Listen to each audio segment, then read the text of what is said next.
Alors, le recadrage en 6 points, l'idée, c'est que je vous donne d'abord une vision globale, d'accord, pour que vous sachiez, pour que tu fasses une pause, tu dis? C'est ça? Ah non, non, je me parle à moi-même, il faut que je fasse une flèche. D'accord. Je vous donne d'abord une vision globale pour que vous sachiez où on va. Ensuite, je vous donnerai plus de détails sur chaque étape. Et ensuite, on fera la démo et ensuite, vous reposerez vos questions. Processus d'apprentissage, on y va étape par étape. C'est normal, si vous ne savez pas faire, dans les 2 premières secondes qui suivent ce que je suis en train de dire maintenant. D'accord? Ok. Donc, le recadrage en 6 points, principe de base, c'est pour changer. C'est un outil qu'on va utiliser pour un changement des comportements. Donc, dans les niveaux logiques, je suis au niveau des changements de comportement. D'accord? Je vais d'abord identifier quel comportement je veux changer. Ça peut être effectivement arrêter la cigarette, ça peut être arrêter de manger du chocolat, quel comportement je veux changer. Un comportement, je vous rappelle, c'est quelque chose que je fais. Un comportement, ce n'est pas un état interne.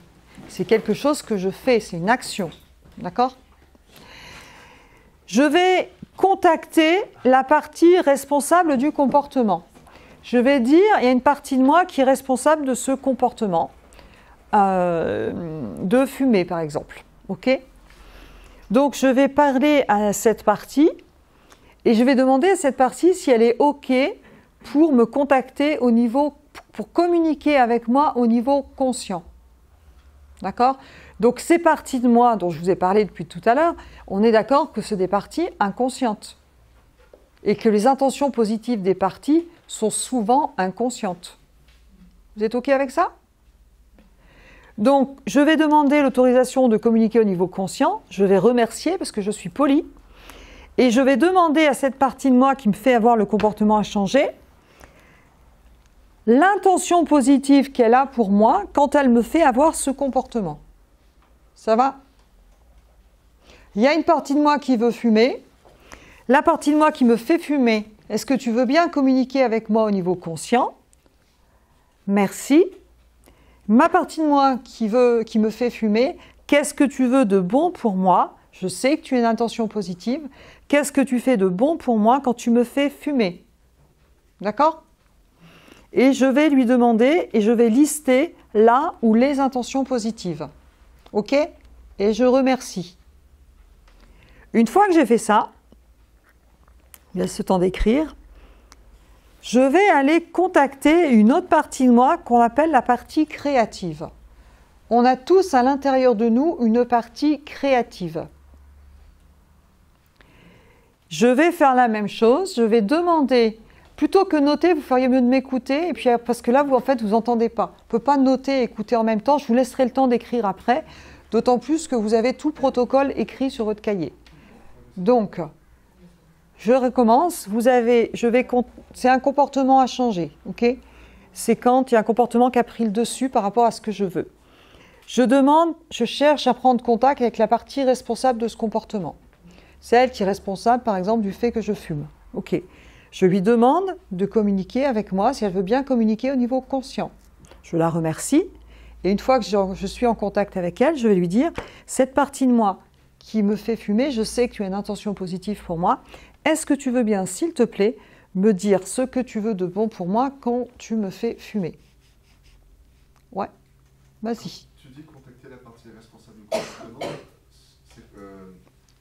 La personne, elle est quoi? Elle est plongée dans... Tu vas voir. Tu vas voir. D'accord? Donc je vais contacter cette partie. Une fois que j'ai répertorié là où les intentions positives de la partie, il peut y en avoir une, il peut y en avoir deux, il peut y en avoir trois, je note les intentions positives. D'accord? Je dis merci, parce que je suis polie.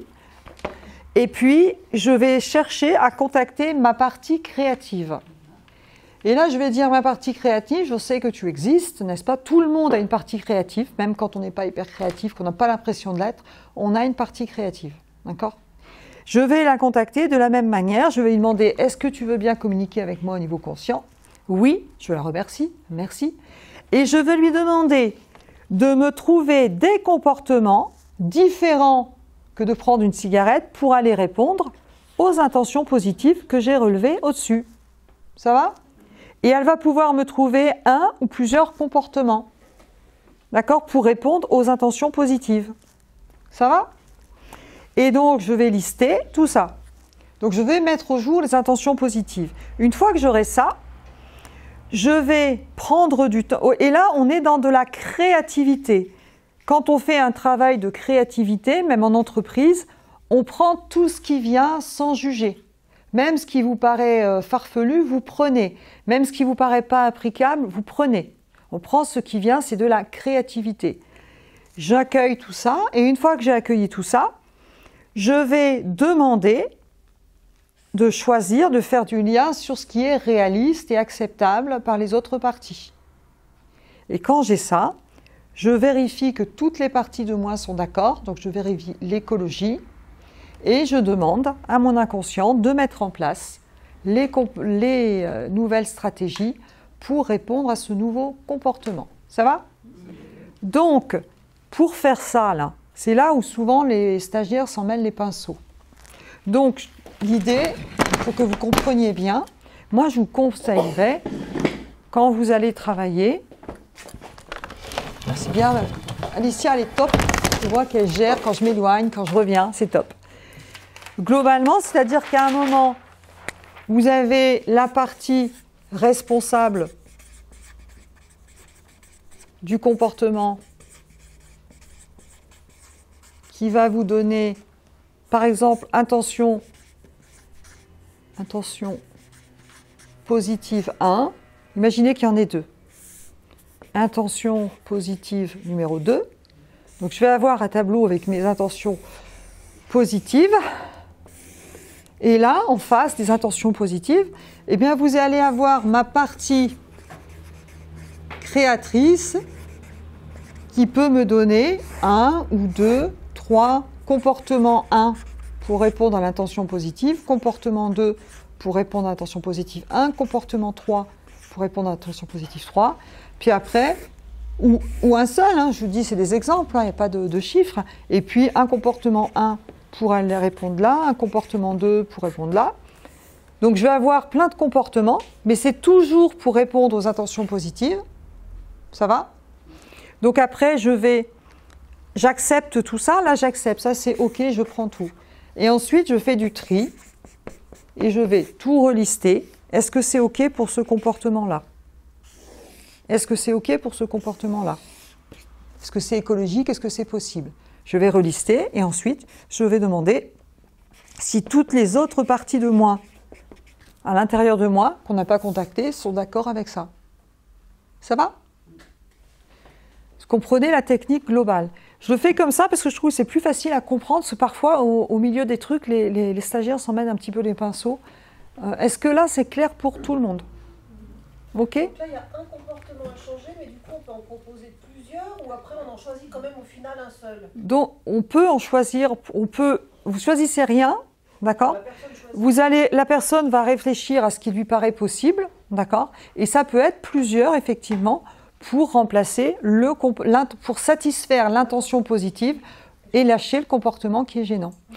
Si par exemple on s'aperçoit que je fume pour me détendre, d'accord, eh bien on va pouvoir proposer d'autres solutions pour se détendre.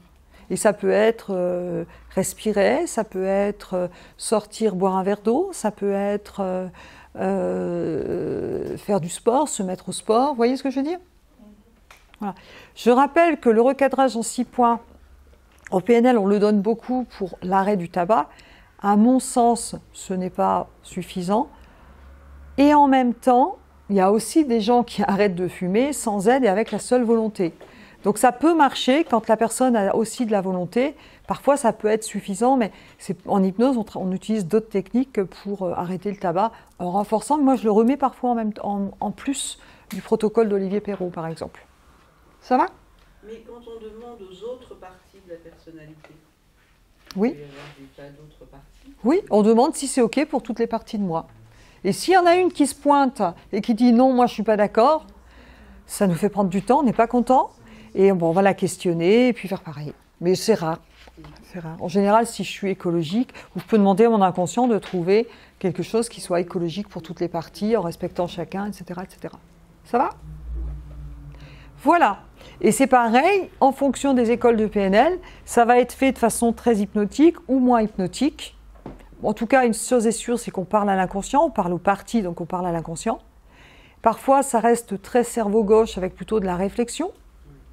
Alors, tu vois, je parle à Monique parce que je sais qu'elle fait du management, mais il y en a d'autres aussi. On pourrait très bien utiliser cette stratégie avec du cerveau gauche.